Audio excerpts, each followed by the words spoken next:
Karena semua ini fungsi dari fungsi kognitif itu ada yang mengatur lagi, ada yang mengkoordinasikan lagi. Kira-kira siapa?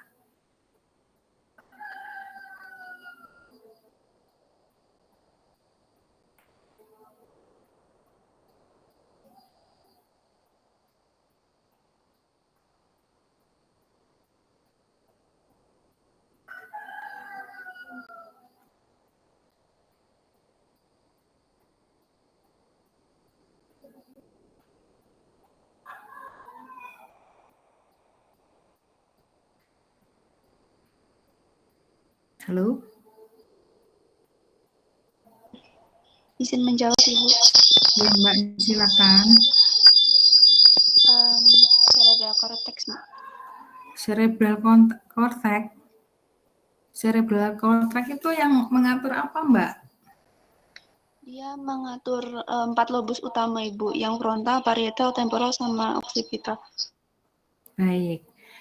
Nama lainnya adalah sistem limbik. Sistem limbik itu yang siap berperan kapan saja, di mana saja, apa yang kita lihat, kita ngomong, apa yang kita dengar, kita ngomong. Misal, kalian puasa kan? Nah, kalau puasa kan berarti harus menahan gibah misal. Tapi kalian nggak sengaja ini ngomongin orang tersebut dengan teman. Itu adalah fungsi limbik berperan dalam menyalakan si hipokampus. Karena hipokampus ini melihat orang itu seperti ini loh, dia kayak gini. Secara nggak sadar, sistem limbik itu mengatur semua tentang hal tersebut. Nah, beda dengan hati ketika, ini nggak benar sebenarnya, nggak boleh bergibah ketika puasa. Jadi itu sistem limbik yang berperan dalam mentransfer atau mentranslate apa yang sebenarnya terjadi ketika Anda melihat, ketika Anda belajar, ketika Anda merasakan emosi. Ketika kalian merasakan atau habis membaca jurnal itu ada di sini dan diramu oleh sistem limbik dan ditransferkan menjadi apa yang kalian ucapkan. Nah, permasalahannya, lansia itu masalahnya di mana? Di sistem limbiknya kah? Occipital, temporal, parietal, amigdal, hipokampus, atau prefrontal? Di mana?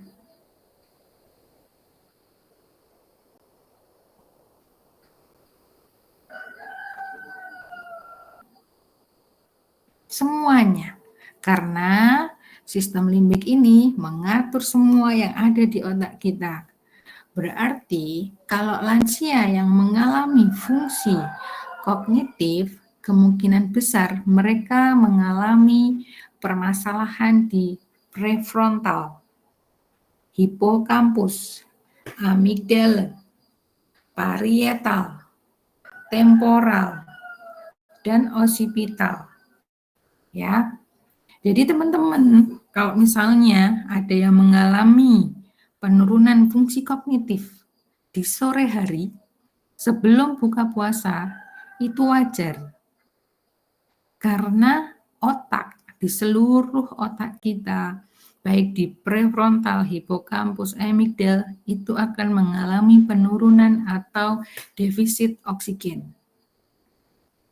Karena tubuh kita diminta untuk berpuasa, diminta untuk mengurangi perjalanan atau proses metabolisme tubuh. Sehingga kalau sudah sore kalian agak lemot. Atau mungkin cenderung mager. Atau cenderung tidak dapat berpikir secara jernih. Ya, seperti itu yang terjadi ketika terjadinya fungsi kognitif. Pengukuran fungsi kognitif bisa diukur dengan apa saja tadi, Mbak? Mas?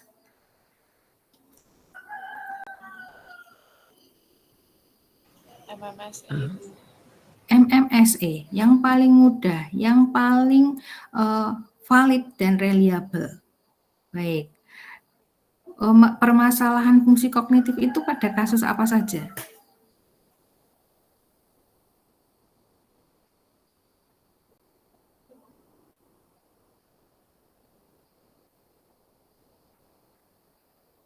Kan nggak mungkin dong lansia itu datang ke fisioterapi, aku sepertinya gangguan kognitif kayak gitu.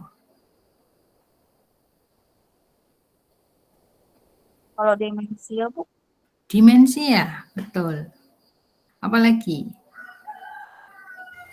Stroke. Post Stroke, Ibu. stroke. Baik, post stroke. Apalagi? Delirium, Ibu.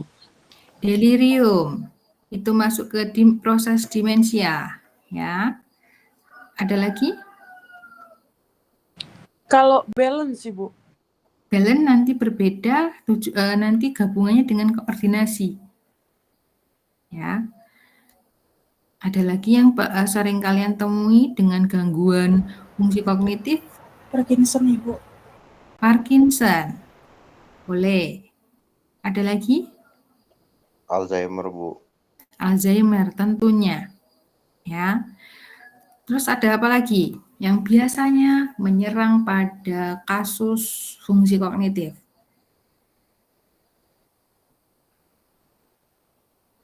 Amnesia, Ibu. Ya, Amnesia. amnesia et causa apa? Kausa vaskuler, cedera, atau yang lainnya. Karena belum tentu itu terjadi yang sebenarnya, ya. Begitu. Betul tadi, ada jawaban yang demensia, Parkinson, Alzheimer, dan vaskuler demensia. Di mana kalau vaskuler yang ada di otak itu mengalami pengecilan atau sudah banyak sekali arteriosklerosis yang menghambat terjadinya peredaran darah di otak. Apa yang menyebabkan fungsi kognitif ini terjadi? Salah satunya adalah oksigen ini tidak lancar atau tidak bisa masuk secara bebas di aliran pembuluh darah otak. Jadi yang mengalami fungsi kognitif ya seperti ini. Jadi selang pembuluh darah yang ada di otak itu mengalami penebalan, ya, yang membawa oksigen atau yang membawa darah dengan penuh oksigen itu tidak dapat bergerak secara lancar di otak, ya. Puasa-puasa seperti ini memang agak lemot. Nah, lemotnya apa ya? Karena kurang oksigen di otak kita, ya. Baik. Dari apa ya? Sebenarnya otak manusia itu lebih pintar daripada komputer. Tapi kadang-kadang kita mengandalkan AI kan sekarang, apa-apa AI, begitu. Nah, ini yang membuat otak kita tidak dapat bekerja secara cepat. Bukan ngomongin orang lain, saya sendiri. Ya, ketika banyak tugas, banyak pekerjaan, pasti akan dengan mudah menggunakan AI yang tujuannya untuk membantu meringankan pekerjaan kita. Dan AI sekarang, mungkin AI ini akan terdeteksi jika dia yang mengerjakan AI. Tapi ada AI yang dia sesuai dengan bahasa manusia. Gitu. Jadi teman-teman nanti harus pintar memilih AI, di mana AI tersebut itu bisa membantu kita sesuai dengan apa yang kita inginkan dengan arahan kita. Karena AI yang sering digunakan teman-teman itu adalah AI yang memang diciptakan untuk memprogram suatu. Jadi harus hati-hati. Karena kadang-kadang kita itu digiring oleh AI, bukan kita yang menggiring AI. Ya, itu yang penting ketika kita menggunakan AI tersebut. Ya. Teman-teman pernah membaca tentang tahapan mengingat? Karena di di sistem temporal, sistem limbik itu kan juga menyimpan memori. Kira-kira bagaimana cara otak kita itu menyimpan atau proses mengingat memori itu seperti apa?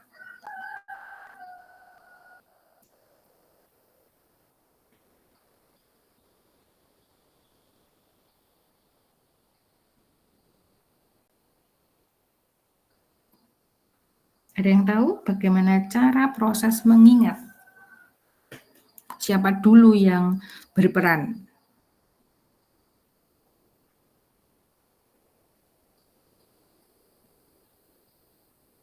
Tentu saja, ini ada prefrontal, hipokampus, amigdala, itu berperan.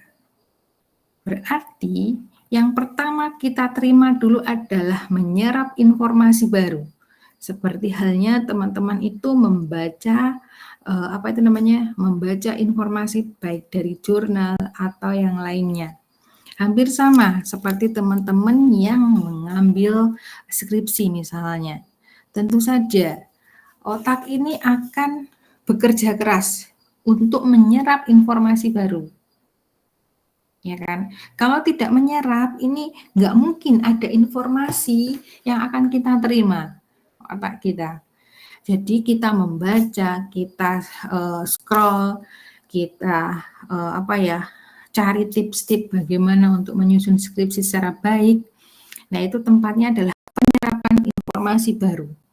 Ya, ini peran dari limbik, occipital, temporal, parietal, semuanya bekerja ketika kita membutuhkan sesuatu untuk mendapat capaian atau goal. Seperti halnya teman-teman harus ngerjain skripsi sekarang, berarti kan kalian harus membaca, mendengar, melihat, dan merecall lagi mata pelajaran atau mata kuliah yang pernah kalian terima.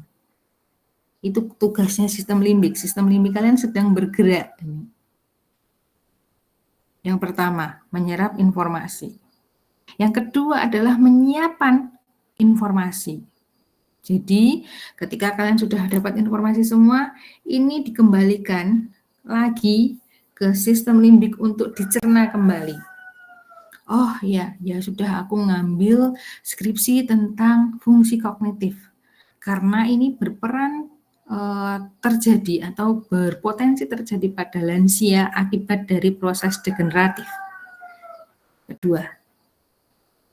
Yang ketiga adalah merecall kembali ketika kalian ditanya pembimbing, Mas, Mbak mau ambil judul apa? Kalian bisa mencernakan, bisa menjelaskan kembali kepada pembimbing atau penguji teman-teman sekalian. Berarti ada 3. Yang pertama adalah menyiapkan informasi baru. Berarti kalian itu menyerap informasi, ya. Yang kedua, kalian menyiapkan, meramu, mengulah dari jurnal-jurnal tersebut. Yang ketiga, kalian mengingat kembali, merecall kembali, dan menceritakan kembali apa yang sudah kalian dapat. Itu adalah tahapan mengingat. Nggak mungkin teman-teman itu tidak dapat informasi tapi bisa mengingat kembali. Jadi fungsi kognitif itu sangat bagus sesuai dengan mini mental skill, ya. Ketika kalian menyerap, berarti kalian bisa mengeluarkan kembali, ya. Itu adalah fungsi kognitif. Baik, fungsi kognitif itu sering kita terjemahkan yaitu dengan lupa. Bisa lupa wajah, bisa fungsi kognisi ringan. Kognisi itu yaitu tentang pembahasan kamu siapa, saya siapa. Ya, mungkin gangguannya lupa gitu atau atensi. Selanjutnya ada demensia yang bersifat pikun, di mana yang pikun ini sering terjadi pada lansia. Ya. Kalau yang ODGJ beda lagi ya, melainkan lupa ingatan, bukan demensia. Ya, jiwanya yang terganggu kalau ODGJ. Kalau lansia adalah memang terjadi demensia. Demensianya berbeda, pemahamannya berbeda. Artinya orang yang sudah lansia itu akan kembali ke masa yang kecil lagi. Ya. Di mana dia tidak mengingat apa-apa lagi. Begitu. Ya. Oke. Terus yang dinamakan dengan demensia itu merupakan kemunduran memori, ya. Jangan sampai ketika kalian belum tua, nih, kalian belum tua kan, mengalami kemunduran, begitu. Jangan sampai eman. Maka Apa yang membuat kalian itu tidak gampang lupa? Apa kira-kira yang membuat teman-teman nggak gampang lupa?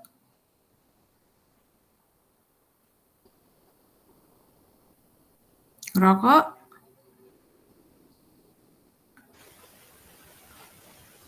Minum kopi?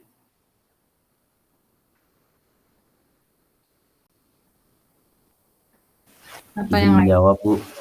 Ya, Mas. Mungkin gizi yang cukup, terus pola hidup yang sehat, entah pola makannya teratur, pola tidurnya juga teratur, seperti itu. Tidur, makan, dan aktivitasnya teratur. Ya. Ya. Mas sudah teratur belum, Mas? Insya Allah sudah. Sudah teratur. Tidur jam berapa, Mas? Kadang jam 10, tapi seringnya jam 11. Jam 11. Bangun tidur jam berapa, Mas? Bangun tidur biasanya jam 4, Bu. Yang benar. Iya, Bu, tapi biasanya setelah itu tidur lagi. Baik, itu pola tidur. Kalau makan, apa yang sering kalian makan?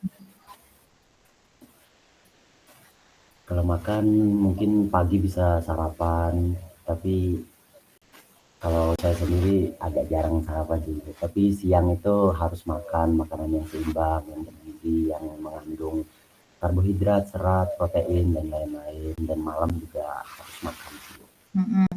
Mas Ridho beli makannya di mana atau masak sendiri? Biasanya beli sih, Bu, di sekitar kos gitu, entah lalapan atau yang lain-lain. Oke. Lalapan berarti ada gizi seimbangnya ya? Iya, Bu. Ada protein, karbohidrat, sayurnya ada nggak? Ada, Bu. Timun, kol, dan daun. Baik. Boleh menggunakan itu, tapi komposisinya masih kurang jika itu dinamakan gizi seimbang. Baik. Gorengnya bagaimana? Kan kita juga belum tahu, ya. Baik. Terus ada olahraga nggak, Mas?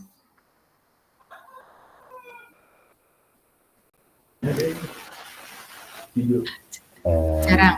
Akhir ini jarang sih, Bu. Jarang.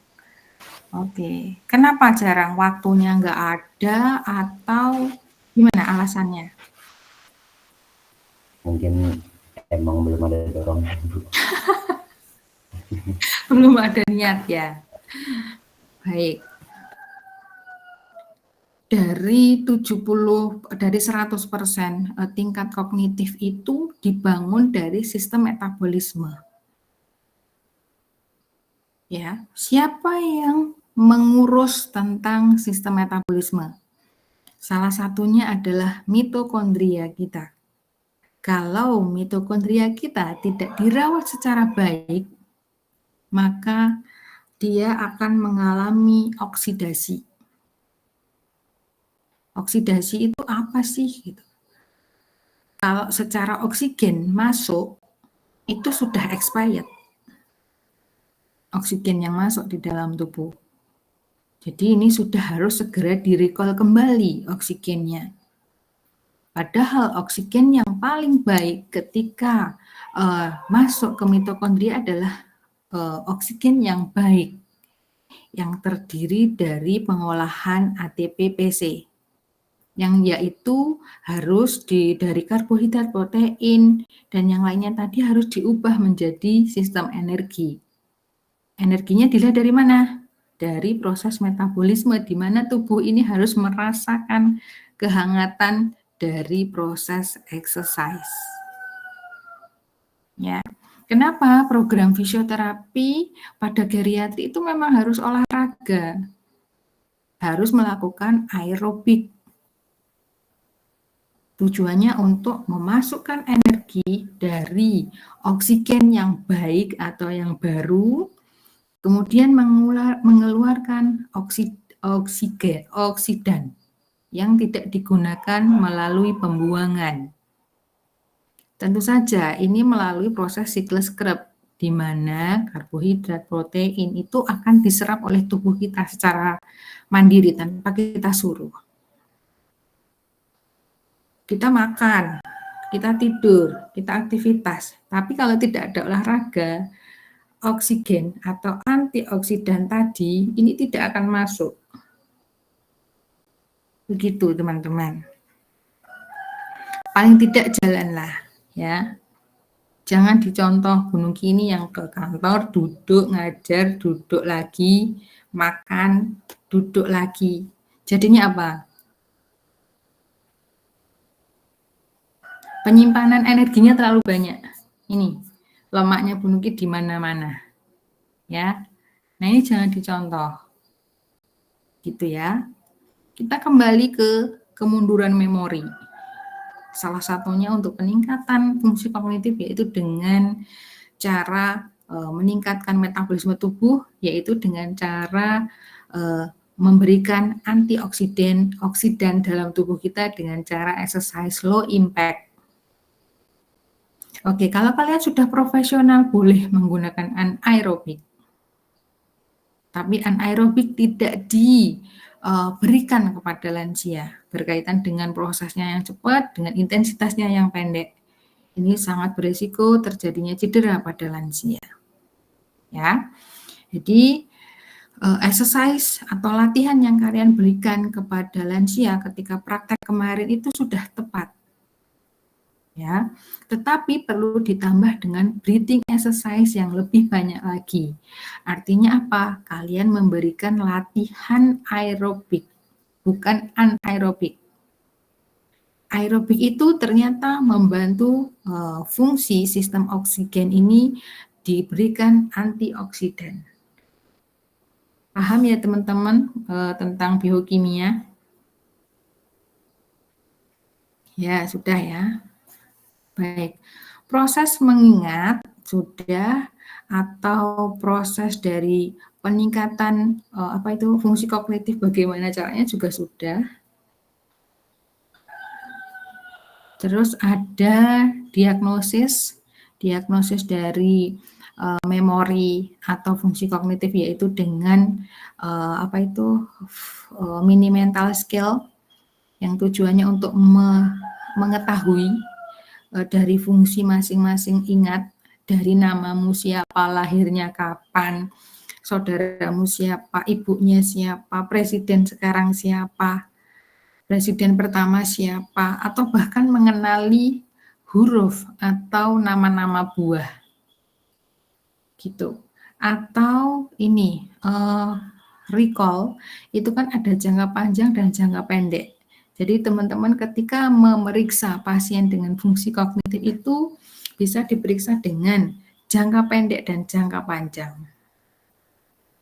Jangka pendek berarti ini tadi jam 5 kalian menerima ilmu dari saya atau Gunung Ki sharing ilmu. Nanti jam 6 ini akan direkol lagi. Kira-kira Gunung Ki tadi ngasih apa? Itu namanya memori jangka pendek. Kalau jangka panjang itu bersifat tahun, minggu, atau bulan yang lalu. Itu ya, jangka pendek dan jangka panjang. Nah, pasien dengan fungsi kognitif itu pasti akan mengalami kondisi mental yang buruk. Artinya apa? Pada pasien demensia atau yang sering mengalami gangguan fungsi kognitif itu, dia akan mengalami emosi yang meledak-ledak. Ya. Seperti halnya lansia budek. Kalian ngomongnya keras, kan mereka nggak suka. Seperti halnya pasien dengan fungsi kognitif, kalian ingatkan, kalian berikan pembenaran, nah mereka nggak suka. Ya, ini salah satu penyebab kenapa lansia yang mengalami demensia atau fungsi kognitif ini mengalami emosi yang sangat luar biasa. Salah satu penyebabnya adalah orang yang normal ini tidak mau mengerti. Dan lansianya ini pengen dimengerti tapi yang sehat nggak ngerti. Jadi nggak klop. Ini yang paling sering terjadi ketika saya survei bertemu dengan lansia dengan masalah demensia. Ya. Pada pasien Alzheimer tentu saja ini tadi ada yang nyebutin Parkinson juga ya. Alzheimer itu adalah adanya protein di otak, di mana di medula spinalis dan di mana tadi temporal di hipokampus ini mengalami permasalahan, yaitu tumbuhnya protein atau protein yang tidak semestinya ada di hipokampus. Ya. Oke. Terus ada gejala klinis. Gejalanya amnesia. Amnesia itu lupa ingatan ya. Biasanya memang lupa sak celeng gitu. Apa ya hak celeng itu? Saklap saklap itu apa ya? Yang Sekilas, Ibu. sekilas ya betul. Sekilas itu lupa. Gitu. Amnesia. Ya. Biasanya ini berulang. Misalnya pagi, sekilas tuh kayak nge-freeze gitu otaknya. Siang seperti itu, nge-freeze lagi. Sore juga gitu. Kalau ini berulang-ulang dan terus-menerus, ini adalah salah satu gejala. Dan biasanya tidak disadari. Ya. Biasanya kalau seperti nge-freeze itu kan ketika udah sore ya, teman-teman kalian udah mau buka gitu nge-freeze ya. Itu tanda-tandanya. Ya. Yang kedua, bingung. Bingung ini bisa berupa kalian mau pipis, tapi nggak tahu mau ngapain. Kalau lansia itu paling sering ketika bingung itu gini, mereka mau makan, sudah bawa piring, tapi nggak jadi karena mereka bingung mau ngapain gitu. Terus mereka kembali lagi ke kamar. Sampai kamar ingat lagi, oh ternyata tadi kan aku mau makan. Kembali lagi, kayak audisi, pasien OCD. Audisi apa OCD ya? Jadi mereka mengulangi kembali. Seperti hari ini, pintu rumahnya udah dikunci belum ya? Balik lagi, pastikan lagi. Oh sudah dikunci, pastikan lagi. Jadi seperti itu. Kebingungannya. Ya. Terus ada ini, akinetik. Akinetik itu seperti orang inkontinensia urin. Bukan inkontinensia, tapi menahan pipis. Jadi ketika pasien lansia ini kan mau pipis tuh ujuk-ujuk pipis aja. Padahal kalau mau pipis itu kan harus ke toilet, harus cebok dan sebagainya. Akinetik namanya. Dia lupa untuk caranya membersihkan diri ketika mau toileting. Itu yang paling sering terjadi pada lansia. Kenapa kok baunya pesing? Ini tandanya. Nah, pada lansia dengan gangguan-gangguan tersebut, itu harus segera diberikan terapi.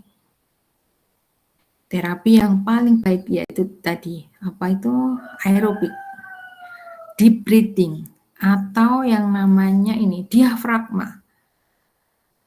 Diafragma itu perut atau dada?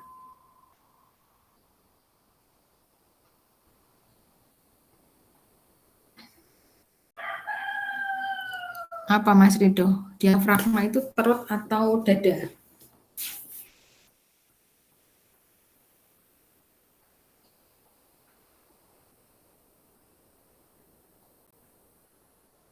Kalau kita biasanya menyebutnya dengan deep breathing exercise.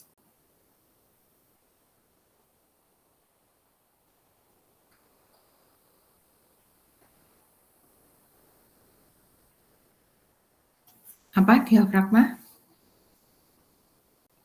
Perut, Ibu. Perut. Pernafasan perut, yaitu bagaimana caranya? Kalau pernafasan perut? Perutnya dikembungkan, dikempeskan.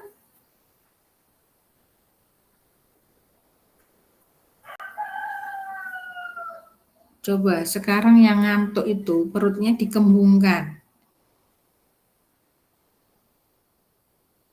Mulutnya ditutup. Hidungnya nggak usah ditutup juga. Ya, perutnya dikembungkan. Yaitu kalau misalnya perutnya dikembungkan berarti tentu saja otomatis udaranya yang dihisap itu dari hidung. Tahan sebentar di puncak. Kemudian hembuskan secara berlahan melalui mulut. Itu yang paling efektif untuk menciptakan atau memproduksi oksigen dalam otak secara cepat, yaitu dengan deep breathing. Karena pemompaan dari paru-paru ke jantung lebih cepat. Ya.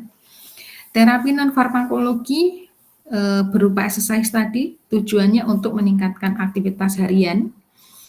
Jadi kalau misalnya pada pasien dengan Alzheimer, dengan demensia, gangguan fungsi kognitif, ya berarti memang harus memberikan program latihan atau program aktivitas harian.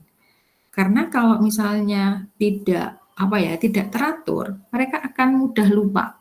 Contoh, pagi mereka harus mandi, mereka harus masak, mereka harus makan, mereka harus sholat misalnya, harus belajar misalnya, ada kelas-kelas tertentu.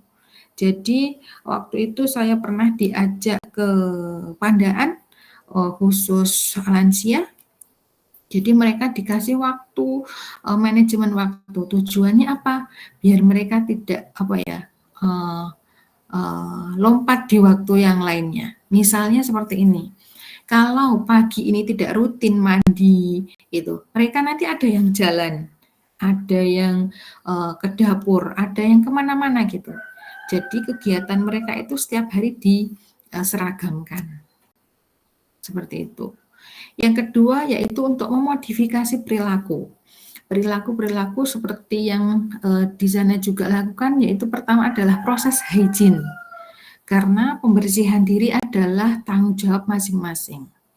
Kecuali kalau memang yang dia sudah bed rest, tidak bisa melakukan aktivitas, itu memang dibersihkan oleh caregiver-nya. Tetapi mereka yang bisa aktivitas itu bisa memodifikasi perilakunya, yaitu ketika hygiene. Ketika pipis itu harus apa dulu yang dilakukan? Dari buka kloset sampai dia menyiram itu sudah menjadi modifikasi perilaku. Yang ketiga adalah informasi pelatihan pada keluarga. Sayang, ketika saya ke sana itu seperti penitipan orang tua. Jadi keluarganya itu tidak ada yang di sana. Melainkan ya lansianya ini diberikan di sana. Seperti itu, seperti penitipan lansia.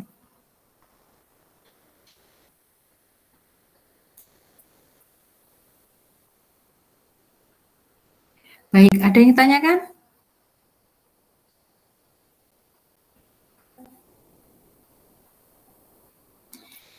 Karena bahasanya masih banyak ya. Demensia dari vaskuler itu biasanya berupa dari post-stroke ya. Terus ada demensia karena Huntington, yaitu kemunduran dari sel-sel otak. Ya, sel-sel otaknya berarti neuron-neuronnya sudah tidak beraktivitas lagi atau tidak dapat memunculkan ide. Karena lansia itu kan terbatasnya di sini nanti, tidak bisa mendapatkan ide-ide yang bagus karena sinapsnya sudah berhenti, tidak bisa berakar lagi. Ya, beda dengan kita yang masih produktif, sinapnya masih bisa tumbuh lagi, masih bisa bercahaya lagi ketika mendapatkan ide. Tanda gejalanya sama, gangguan ingatan, kata-kata yang tidak jelas, pertimbangannya terganggu dalam memberikan pendapat. Jadi apa yang saya tanyakan misalnya, ada yang menjawab itu tidak sesuai. Itu. Baik, ada obat-obatan yang mempengaruhi proses demensia, salah satunya adalah pasien dengan konsumsi obat hipertensi secara rutin. Nah, ini harus hati-hati karena obat hipertensi itu ada yang mengandung obat-obat hipertensi kan tujuannya untuk melancarkan peredaran darah. Nah itu apabila tidak sesuai dengan anjuran, nah ini akan membahayakan. Seperti itu. Atau penyakit anti agresi trombosit biasanya pada neuro, obat-obat yang tujuannya untuk neuro, misalnya neurotropik ya, misalnya untuk pasien post-stroke. Seperti itu. Baik, ada yang ditanyakan?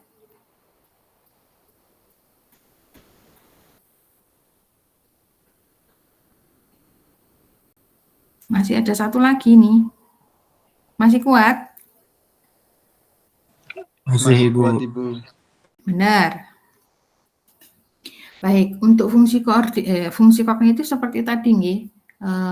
Kalau nggak ada yang ditanyakan, kita beralih ke sistem koordinasi.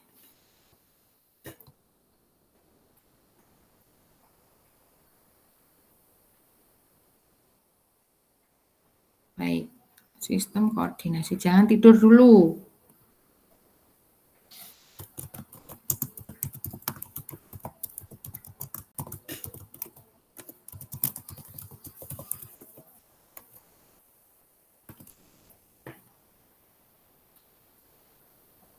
Nanti PPT saya bagikan. Baik, selanjutnya adalah fungsi koordinasi. Fungsi koordinasi kemarin prakteknya caranya gimana? Finger to nose seperti itu? Iya, Ibu, finger to nose. Finger to nose, finger to finger sudah? Sudah, Ibu. Apa itu? Tuni sudah dilakukan. Head to. Dari ujung jempol kaki sampai ke lutut sudah dilakukan belum? Menggunakan telapak kaki. Kalau yang bagian itu belum, Ibu. Yang itu belum. Kalau yang sudah ekstremitas atas apa aja? Head to head sudah belum? Head to head enggak ada ya teman-teman. Nanti sakit kepalanya kalau head to head, ya. Bahaya. Adanya itu finger to finger, finger to nose seperti ini. Ada yang meleset enggak kemarin? Ketika tes finger to finger, finger to nose. Baik. Alhamdulillah aman, Ibu. Aman. Baik, kalau ada berarti itu harus diperiksa secara keseluruhan. Salah satunya dengan cara berhitung. 1 sampai dengan 10. Apakah ada angka yang terlewat? Kalau nggak ada berarti sistem koordinasi teman-teman masih bagus ya. Mohon maaf, bagi yang punya kacamata, yang pakai kacamata. Kalau turun tangga, kalian harus melihat ke bawah nggak? Atau wis pokoknya jalan? Kalau saya enggak, Bu. Wis pokoknya jalan ya Mbak Sa? Nggih, Bu. Atau sudah sudah hafal jalannya? Ya lebih ke yang penting jalan aja, Bu. Jatuh urusan belakangan. Sering jatuh nggak Mbak kalau pakai kacamata? Sebelum pakai kacamata? Enggak, Bu. Kalau pas pakai kacamata lebih banyak kesandung. Malahan. Oke, baik. Sebelum ke sana, sistem koordinasi, siapa kira-kira yang mengatur?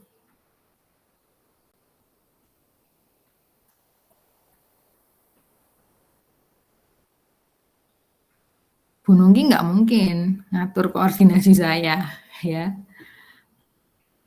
Siapa kira-kira yang mengatur sistem koordinasi teman-teman? Cerebellum, Ibu. Cerebellum, betul. Yang paling kuat, yang paling berperan dalam sistem koordinasi kita adalah cerebellum. Sistem koordinasi ini berhubungan tentu saja dengan keseimbangan. Ada yang mudah jatuh di sini? Atau yang one leg stand-nya nggak tahan lama? Siapa di sini? Yang nggak bisa tahan berdiri lama? Ada? Atau gampang jatuh? Ada nggak?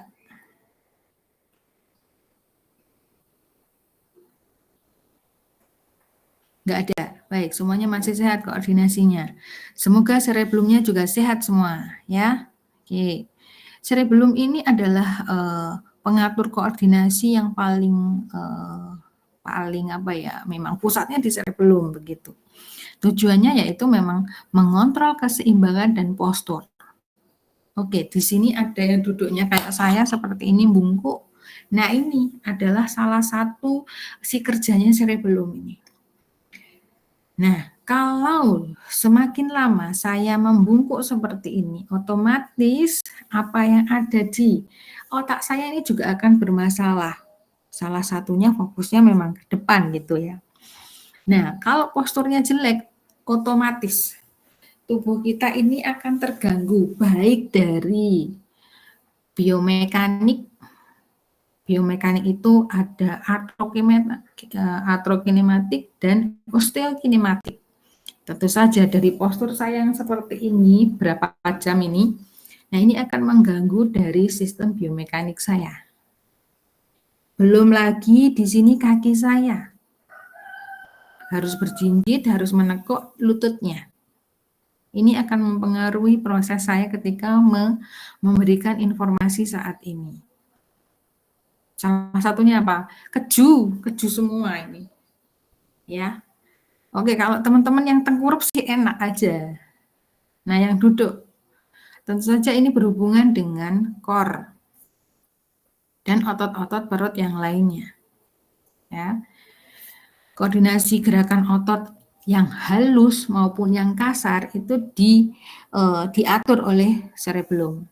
Ya. Tentu saja ini membantu proses penyesuaian gerak. Misalnya kalian habis duduk lama, ujuk-ujuk berdiri. Nah ini cerebellum yang berperan. Ujuk-ujuk liang gitu. Nah ini cerebellumnya berarti belum pas dengan pada fungsinya, belum pada posisinya. Ya. Yang kedua adalah sistem saraf pusat. Menginformasikan bahwa sensoris dari indera. Oh, aku harus berdiri. Nah, berarti itu kan sistem sensoris pusat atau sistem saraf pusat Anda yang berperan. Ketika waktu itu kalian habis duduk bersila di kelas misal, nah itu harus segera berdiri. Nah, biasanya terus oleng. Seperti itu. Nah, dan si sistem saraf pusat ini memberi stimulus ke otak kita untuk segera bergerak. Intinya apa? Ketika ada stimulus itu, misalnya kalian dipanggil, kalian segera menggerakkan ototnya untuk segera berdiri. Itu adalah peran sistem saraf pusat. Nah, selanjutnya ini ada sistem saraf perifer atau sistem saraf tepi yang tujuannya untuk mengontrol gerakan otot. Nah, kalau cedutan berarti siapa yang ngontrol? Pernah cedutan?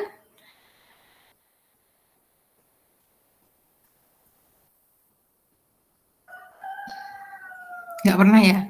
Karena cedutan itu adalah otot yang bekerja secara tiba-tiba dan berat. Misalnya stres oksidatif pada otot gitu ya. Jadi ototnya itu mengalami cedutan yang tujuannya untuk merilis dia sendiri. Bukan berarti kalau cedutan mata kiri terus nanti dapat yang enggak gitu, bukan. Ya, itu mitos. Melainkan dari gerakan yang maksimal berat dalam waktu yang cepat.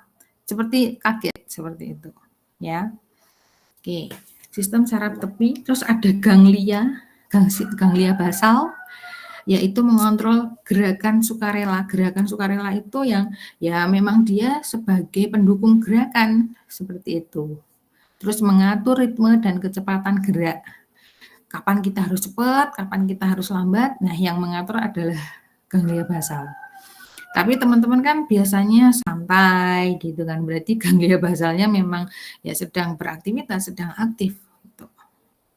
Terus yang terakhir adalah korteks motor.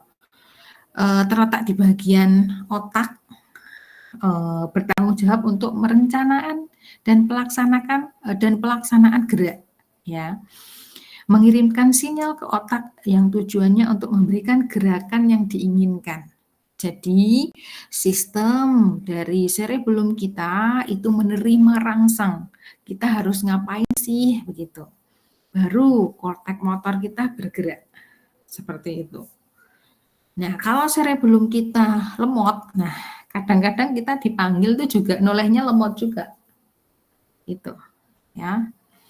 Itu untuk fungsi koordinasi itu ada cerebellum, ada sistem saraf pusat, sistem saraf tevi, ganglia basal dan korteks motor. Ini semua berkolaborasi untuk mendapatkan dari rangsang menuju ke respon gerak Anda. Untuk menandakan sistem koordinasi Anda baik, ya. Misalnya, jadi saya itu pernah berbincang dengan narapidana akibat pencurian begitu. Jadi mereka, mohon maaf, dari pencuri tersebut itu punya organisasi di mana diberi latihan, yaitu dengan cara mengambil secara cepat, yaitu ada wajan panas. Wajan panasnya itu berisi kacang hijau. Jadi itu mereka mengambil. Otomatis untuk mendapatkan kacang itu kalau pelan kan panas. Nah, berarti ini harus mengambil secara cepat. Berarti ini sistem saraf pusatnya sedang beraktivitas sangat pesat. Nah, gerakan cepat itu, nah ini dilatih secara intermittent atau terus-menerus dilatihnya. Jadi pada penghuni lapas dengan pencurian itu dilatihnya seperti itu. Ya, pasti sistem koordinasinya bagus banget itu ya. Dengan cara itu. Dan untuk mengambil kacang itu kan berarti harus cepat dan cepat. Nah, itu harus latihan bertahun-tahun ya. Oke, terus selanjutnya ada sistem saraf, sistem indera, hormon. Hormon ternyata juga berperan di sini. Ternyata dari sistem hormon, dari pituitari, terus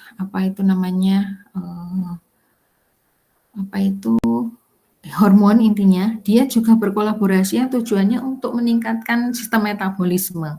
Salah satunya adalah ke muskuloskeletal. Sama halnya dengan sistem growth hormone. Ya, growth hormone itu ternyata mempengaruhi tubuh kita untuk tumbuhnya tinggi, ya, bukan ke samping ya. Growth hormone itu lebih mengarah ke tinggi. Nah, tinggi itu tujuannya untuk menstimulus agar muskuloskeletal kita, otot dan tulangnya itu terus berkoordinasi. Karena kalau growth hormone tidak bertumbuh ke atas atau berkembang, maka otot dan rangka ini kemungkinan tumbuhnya enggak seimbang. Contohnya tulangnya pendek tapi ototnya besar. Misalnya salah satunya adalah, mohon maaf, pada kasus-kasus gigantisme. Yaitu kan tulangnya besar tapi massa ototnya sama. Nah, ini merupakan gangguan fungsi koordinasi. Bisa dibuktikan dengan cara orang dengan gigantisme itu sering dijadikan atlet basket ya. Nah, ternyata sebelum latihan basket mereka koordinasinya sangat jelek. Nanti bisa dipastikan untuk artikel-artikel tidak punya kemampuan untuk tepat sasaran ketika jumping atau memasukkan bola. Mereka kesulitan. Ya. Faktor yang mempengaruhi koordinasi adalah daya pikir, kecepatan, ketepatan, ketelitian dari penampang atau yang biasa kita lihat ya dari sistem indera.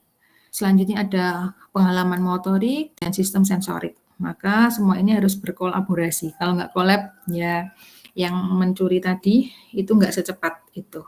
Ya, fungsinya pemeriksaan keseimbangan dengan cara inspeksi jalan atau tandem walking. Biasanya tandem walking kalian tahu?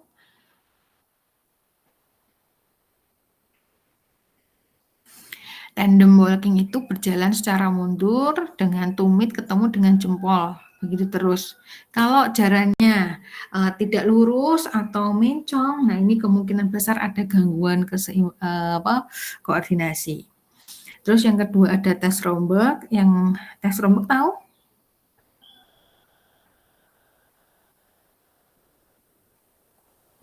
Tes Romberg?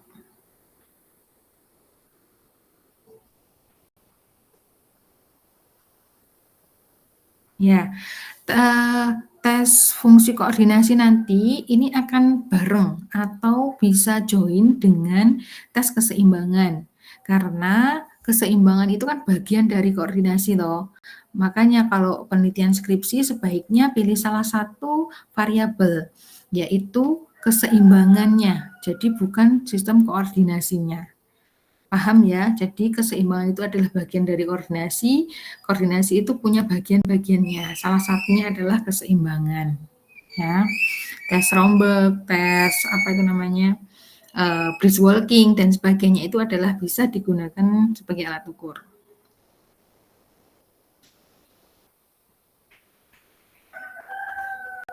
Tes Romberg tahu ya? Nanti takutnya nggak tahu ini. Terus ada tes